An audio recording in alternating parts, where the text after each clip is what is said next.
Sa mundo ng aliwan, kung saan kumikislap ang mga ilaw at laging nakangiti ang mga mukha, may mga lihim na pilit itinago sa likod ng kamera. Sa likod ng mga magagarbong ngiti at tagumpay, may mga kwento ng inggit, pagkakanulo at trahedya na bihirang marinig ng publiko. Ito ang mga kasong yumanig sa industriya, mga pangyayaring nagbago ng buhay ng mga artista, pamilya at tagahanga. Kung mahilig kayo sa mga content na ganito, huwag kalimutang mag-subscribe at i-turn on ang notification bell para manatiling updated sa mga susunod na uploads. Ngumingiti sila sa mga screen, ngunit may mga laban silang itinatago na hindi maisip ng sino man. Habang ikaw ay naaantid sa mga karakter sa kanilang mga palabas, ang mga aktor na ito ay nagkikipaglaban para sa kanilang sariling buhay, humaharap sa malulubhang karamdaman, tuloy-tuloy na sakit at nakakabinging mga diagnosis. Ngayon, malalaman mo ang tungkol sa 7 Koreanong aktor na patuloy na lumalaban sa malubhang karamdaman. At binabalaan na kita na pagkatapos mong mapanood ang video na ito, hinding-hindi mo na sila makikita sa parehong paraan. Sino man na nakakakita kay Kim Bum ngayon, aktibo sa social media at gumaganap sa mga bagong drama ay hindi maiisip kung gaano ang hinaharap niya sa likod ng kamera. Kilala sa buong mundo sa kanyang papel sa Boys Over Flowers, ilang taon niyang tiniis ang matinding sakit, pisikal na limitasyon at isang diagnosis na hindi inaasahan ng kahit sino, degenerative arthritis. Nagsimula ang lahat matapos ang isang malubhang aksidente sa kotse noong 2019. Mabagal ang kanyang paggaling at hindi na muling naging pareho ang kanyang katawan.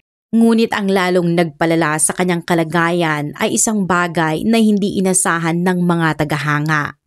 Para gampanan ang isang karakter sa drama na padam-padam, bumaba ang timbang ni Kim Bum ng higit 11 kilos sa loob ng maikling panahon.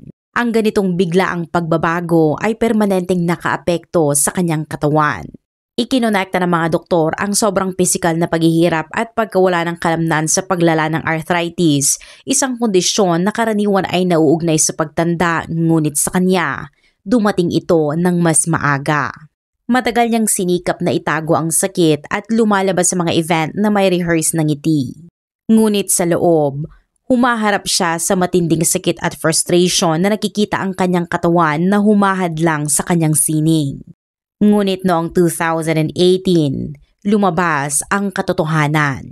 Ibinahagi ni Kim Bum na siya ay nasa tuloy-tuloy na paggamot, may regular na medical na monitoring, physiotherapy at gamot upang subukang kontrolin ang kondisyon. Sa ngayon, patuloy siyang gumaganap ngunit laging nasa ilalim ng medikal na pangangalaga. Ang kanyang pagbabalik sa screen ay sinalubong ng kasiyahan, ngunit kakaunti lang ang nakakaalam na bawat eksena, bawat recording ay nangangailangan ng mas maraming lakas mula sa kanya kaysa sa nakikita sa labas. Hindi lamang isang magandang muka sa Korean entertainment si Kim Bum, isa rin siyang mandirigma na nagpasya na magpatuloy kahit pa ang sariling katawan niya ay nagsasabing huminto. Si Kim Soo-hyun naman ay isa sa pinakamahalagang aktor sa Korea. Bituin ng mga hit na may Love from the Star at It's Okay Not to Be Okay, nakikita siya bilang halimbawa ng kalusugan, kagandahan at karisma. Ngunit ang hindi alam ng marami ay mula pagkabata pa lamang, namuhay na ang aktor na ito na may seryosong problema sa kalusugan, cardiac arrhythmia at supraventricular tachycardia. Lumitaw ang mga unang senyales noong kanyang adolescence bandang edad na 13.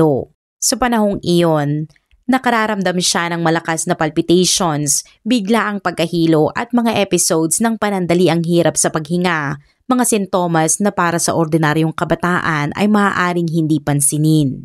Ngunit para kay Kim Soo-hyun, ang mga senyales na iyon ay babala ng isang mas seryosong kondisyon.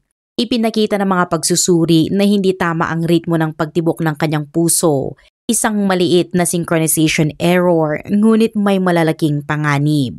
Kahit may ganitong diagnosis, hindi niya hinarang ang kanyang pangarap. Ngunit sa loob ng maraming taon, kinailangang itago niya ang kondisyon, inaayos ang kanyang araw-araw na gawain ayon sa limitasyon na ipinataw ng kanyang katawan.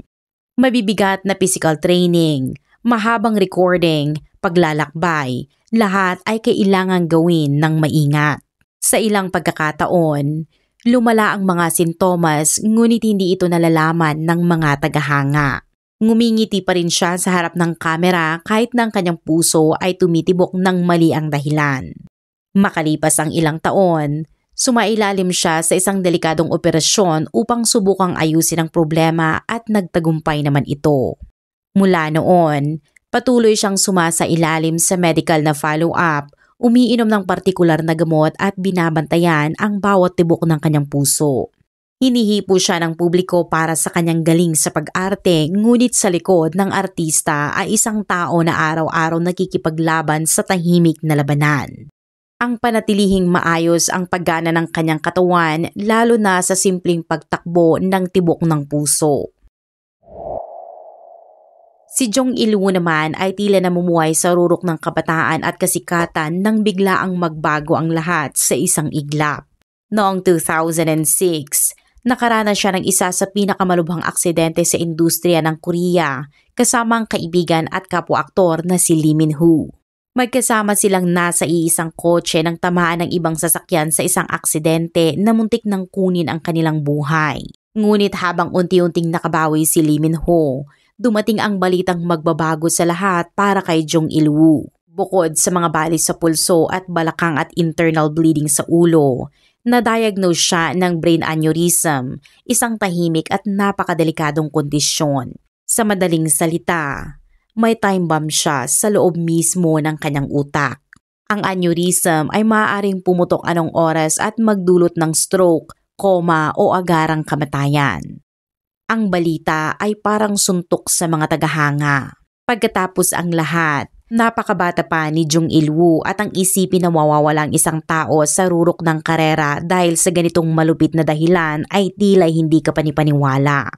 Para sa kanya, ang laban ay lampas sa pisikal na paggaling. Nagsimula siyang mabuhay na may takot, pagkabalisa at depresyon. Bawat pananakit ng ulo, bawat pagkahilo, bawat hindi komportabling pakiramdam ay maaaring magdala ng wakas. Ngunit hindi sumuko si Jong Il-woo. Sinimulan niya ang maigpit na medical na follow-up, naging masigasig sa pangangalaga ng kanyang kalusugan at sa paglipas ng panahon, muling naibalik ang kanyang karera. Sa mga panayam, ibinahagi niya na ganap na binago ng karanasang ito ang kanyang pananaw sa buhay. Sinabi ng aktor na napagtanto niyang iisa lang ang pagkakataon sa buhay kaya nais niyang sulitin ang bawat araw at ipakita kung sino talaga siya. Ngayon, patuloy siyang gumaganap ngunit hindi niya nakakalimutang daladala ang isang delikadong kondisyon. Higit pa sa magandang mukha sa mga drama si Jong Il-woo. Isa siyang nakaligtas at bawat karakter na ginagampanan niya ay may dalang lakas na tanging taong hinarap ang kamatayan ng malapitan lamang ang makapagbibigay. Si Yoo Ah-in naman ay kilala sa kanyang intensity sa pag-arte, sa mga pananalita at sa mga pinipiling proyekto. Ngunit noong 2017, nalaman ng publiko na sa likod ng halos hindi makontrol na enerhiya, may nakatagong mas madilim na laban. Na-diagnose ang aktor na may bone tumor, isang bihira, chronic at tahimik na kondisyon na matagal nang lumalaki sa kanyang katawan. Noong panahon ng diagnosis, nagulat ang mga tagahanga lalo na't nasa rurok pa ng kasikatan ang aktor. Ang kanyang athletic na pangangatawan at malakas na presensya sa screen ay nagtago sa katotohanan na namumuhay siya sa tuloy-tuloy na sakit at pisikal na limitasyon. Umabot ang sitwasyon sa puntong pinalawig siya mula sa mandatory military service, isang bagay na bihira at kontrobersyal sa South Korea. Ayon sa mga ulat medikal, ang tumor ay nasa isang maselan at mahirap maabot na bahagi ng buto. Kahit hindi ito malignant, ang patuloy na paglaki nito ay nangangailangan ng tuloy-tuloy na atensyon. Direktang naapektuhan ng sakit ang kanyang kakayahan na gumawa ng ilang galaw, nagdudulot ng madalas na paghinga sa recording at pinilit siyang sumunod sa mahigpit na medikal na schedule. Ngunit tulad ng kakaunti, Pinili ni Yu Ain na itago ang karamihan sa impormasyong ito sa publiko. Ilang taon din ang lumipas bago nalaman ng publiko ang tindi ng kanyang sitwasyon. Sa likod ng katahimikan, may sakit at sa likod ng sakit ay may lakas. Nagpatuloy siya sa pag-arte. Tumatanggap ng mga matindi at mahihirap na papel kahit na minamalit ng kanyang katawan ang kanyang kakayahang sumunod. Ngayon, marami pa ring hindi tiyak tungkol sa kanyang kalusugang kalagayan at ang pagpili niyang panatilihing pribado ang kanyang buhay ay lalo lamang nagpapalalim sa misteryo. Ngunit hindi rin maikakaila na hinarap ni Yu Ain ang uri ng laban na hindi makikita ng karamihan. At kahit sa lahat ng kritisismo at kontrobersiya na sumunod, naroroon ang isang tao na sa mahabang panahon ay lumalaban para manatiling nakatayo kahit sumisigaw ang kanyang mga buto na huminto. Si Koo Hye-sun ay isa sa pinakaminahal na aktres ng publiko na walang hanggang naaalala sa kanyang papel sa Boys Over Flowers. Matalino, talentado at laging abala sa maraming proyekto mula sa pag-arte hanggang sa pagdidirect na tila hindi siya napapagod. Hanggang sa habang ginagawa ang drama na You Are Too Much, may isang hindi inaasahang pangyayari.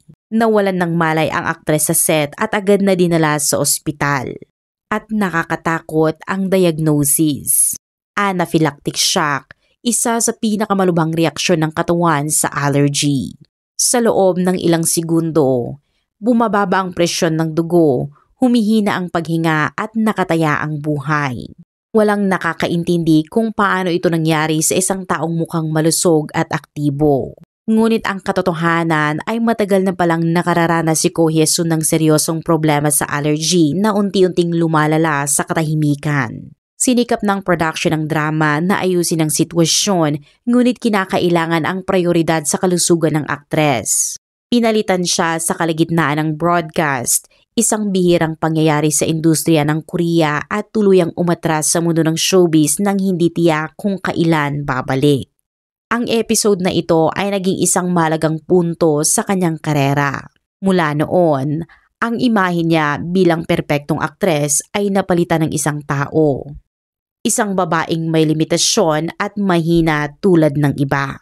Habang nasa withdrawal, sumailalim si Koo Hye-sun sa iba't ibang paggamot at nagsimula ng isang routine ng sobrang pag-aalaga sa pagkain, kapaligiran at stress. Ibinahagi niya sa mga panayam na araw-araw niyang pinag-aaralan ang kanyang katawan na parang nakikipaglaban sa isang hindi nakikitang kaaway na palaging handang umatake. Ang kumpiyansa na bumalik ay tumagal ng panahon, ngunit unti-unti siyang bumalik na mas malakas at mas mulat. Ngayon, maayos na ang kanyang kalagayang kalusugan, ngunit nananatili ang leksyon. Sa likod ng isang multitasking na artista, may babaeng nakikipaglaban pala sa isang panloob na digmaan at bawat hakbang niya pabalik sa entablado ay isang tunay na gawa ng tapang. Si Moon Geun-young naman ay kilala bilang Little Sister ng Korea, isang aktres na lumaki sa harap ng publiko at nakatanggap ng espesyal na pagmamahal mula sa buong bansa. Ngunit noong 2017, ang pagmamahal ay nauwi sa pangamba ng kailangan niyang kanselahin ang lahat ng kanyang commitments at biglaang nawala sa media. Ano nga ba ang dahilan? Isang bihira at masakit na sakit na tinatawag na compartment syndrome. At para sa mga hindi pa nakarinig nito, ito ay isang seryosong kondisyon na nangyayari kapag tumataas ang presyon sa loob ng mga kalamnan hanggang sa huminto ang sirkulasyon ng dugo. Nakakabigo ang resulta. Sobrang sakit, panganib ng pagkamatay ng kalamnan, pagkawala ng kakayahang gumalaw at sa pinakamatinding kaso, pangangailangang putulin ang apektadong bahagi ng katawan. Dinala si Moon Geun-young sa emergency room, dala na ang mga advanced na sintomas. Sumailalim siya sa 4 na magkasunod na operasyon upang subukang kontrolin ang presyon sa mga apektadong bahagi ng katawan. Mabagal, masakit at nakakaapekto ng emosyonal ang kanyang paggaling. Bukod sa pisikal na limitasyon, may kasamang pagbabago ito sa itsura. Nadagdagan ang timbang ng aktres, napabilis ang pagtanda ng kanyang katawan at nagsimulang mag-isa. Ang publiko na sanay makita siya bilang simbolo ng kabataan at enerhiya ay ngayon humarap sa isang babaeng pagod, mahina at humaharap sa mga epekto na lampas sa pisikal. Sa mahabang panahon, nanatiling tahimik si Moon Geun-young, iniiwasan ang mga event at tinatanggihan ang mga papel habang sinusubukang muling itaguyod ang kanyang self-esteem at buhay na malayo sa spotlight.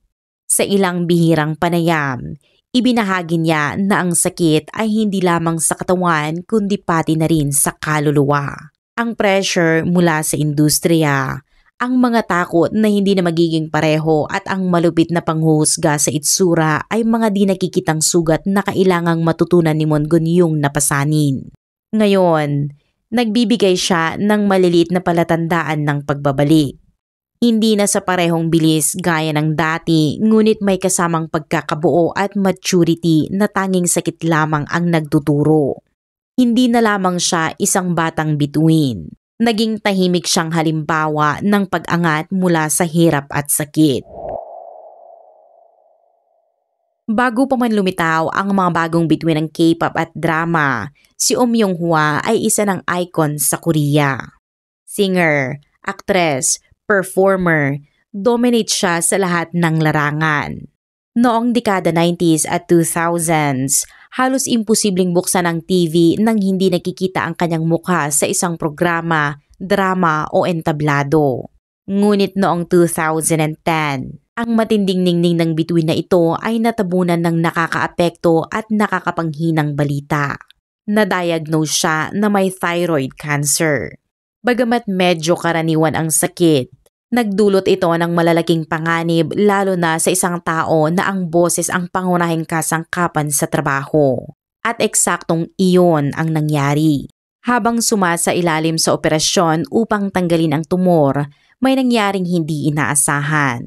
Nasira ang isa sa mga nerve na responsable sa galaw ng vocal cords. At ang resulta, 8 buwan na hindi nakapagsalita si Oh Myung-hwa. Matindi ang epekto. Siya na nabubuhay upang ipahayag ang sarili ay biglang napunta sa pinipilit na katahimikan. Hindi siya makakanta, hindi siya makaarte at halos hindi siya makapagsalita sa pamilya. Ang kanyang karera na itinayo sa loob ng dekada ay tila bumabagsak sa harap ng kanyang mga mata. At ang publiko, kahit alam ang diagnosis ay walang ideya sa tindi ng pinagdadaanan niya. Sa mga sumunod na taon, tuluyang umatras si Oh Myung-hwa sa mga entablado. 8 taon din siyang lumayo sa spotlight at nakatuon lamang sa kanyang paggaling. Speech therapy, vocal therapy at psychological treatment, bawat maliit na progreso ay itinuturing na tagumpay. Marami ang tumaya na hindi na siya makakabalik ngunit bumalik siya. Nang muli siyang lumitaw, kahit medyo magaspang ang boses niya, naramdaman pa rin ng publiko ang sigla at buhay na hatid nito. Hindi lamang isang artista ang babaeng iyon, kundi isa siyang nakaligtas. Muling ipinanganak si Oh Myung-hwa at kahit nagbago na ang kanyang boses, nananatiling buo ang kanyang diwa. Malakas, matindi at imposibleng patahimikin. Maraming salamat sa panonood at gusto naming marinig ang inyong opinyon kaya huwag kalimutang i-share ang inyong mga saloobin sa comment section sa ibaba. Huwag kalimutang mag-like, mag-subscribe para sa iba pang kwentong showbiz.